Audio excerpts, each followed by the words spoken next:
Hi ಎಲ್ಲರಿಗೂ welcome to the channel. ನಾನು ನಿಮ್ಮ ರಚಿತಾ ಮಂಜುನಾಥ್. ಇವಾಗ ಮಾವಿನ ಸೀಸನ್ ಆಗಿರೋದ್ರಿಂದ ಎಲ್ಲ ಕಡೆನೂ ಮಾವಿನ ಹಣ್ಣು ರೆಸಿಪಿನೇ. ಬಟ್ ಇದು ತುಂಬ ಟ್ರೆಂಡಿ ಆಗಿರೋದು, ವೈರಲ್ ಆಗಿರೋದು ಅಂತಂದರೆ ಈ ಮಾವಿನ ಹಣ್ಣು ಕುಲ್ಫಿ. ಮಾವಿನ ಹಣ್ಣು ಅಂತಂದರೆ ಯಾರಿಗೂ ಇಷ್ಟ ಇರಲ್ಲ, ಎಲ್ಲರಿಗೂ ಇಷ್ಟ ಇರುತ್ತೆ. ಹಾಗೆ ಕುಲ್ಫಿ ಅಂತಂದ್ರೂ ಎಲ್ಲರಿಗೂ ಇಷ್ಟ ಆಗಿರುತ್ತೆ. ಸೊ ಎರಡು ಕಾಂಬಿನೇಷನಲ್ಲಿ ಟೇಸ್ಟ್ ಹೇಗಿರುತ್ತೆ ಅಂತ ನಾನು ಟ್ರೈ ಮಾಡೋಣ ಅಂತ ಮಾಡ್ತಾಯಿದ್ದೀನಿ. ಫಸ್ಟ್ ಬಾದಾಮಿ ಹಾಲನ್ನ ರೆಡಿ ಮಾಡಿಕೊಂಡೆ. ಅರ್ಧ ಲೀಟ್ರ್ ಹಾಲಿಗೆ ಬಾದಾಮಿ ಪೌಡ್ರ್ ಹಾಕ್ಕೊಂಡು 1/4 ಲೀಟ್ರ್ ಆಗೋವರೆಗೂ ಚೆನ್ನಾಗಿ ಕಾಯಿಸ್ಕೊಂಡೆ. ಅದಾದಮೇಲೆ ಮಾವಿನ ಹಣ್ಣನ್ನು ವಾಟೆ ತೆಗೆದ್ಬಿಟ್ಟು ಆ ವಾಟೆ ಜಾಗಕ್ಕೆ ಬಾದಾಮಿ ಹಾಲನ್ನ ಹಾಕಿಬಿಟ್ಟು ಫ್ರಿಡ್ಜಿಗೆ ಇಟ್ಟೆ. ನೈಟ್ ಮಾಡಿರೋದ್ರಿಂದ ರಾತ್ರಿ ಎಲ್ಲ ಫ್ರಿಡ್ಜಲ್ಲೇ ಇಟ್ಟಿದ್ದೆ. 6 ಅವರ್ಸ್ ಇಟ್ಟರೆ ಸಾಕು ಅನಿಸುತ್ತೆ. ಬೆಳಗ್ಗೆ ಅಷ್ಟರಲ್ಲಿ ಕುಲ್ಫಿ ರೆಡಿಯಾಗಿತ್ತು. ಅದನ್ನು ಕಟ್ ಮಾಡಿದ್ರೆ ನೋಡೋಕ್ಕೂ ಚೆನ್ನಾಗಿತ್ತು, ಟೇಸ್ಟು ಚೆನ್ನಾಗಿತ್ತು.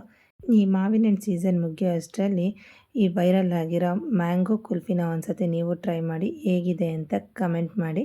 ಹಾಗೆ ಸಬ್ಸ್ಕ್ರೈಬ್ ಆಗೋದನ್ನು ಮರಿಬೇಡಿ.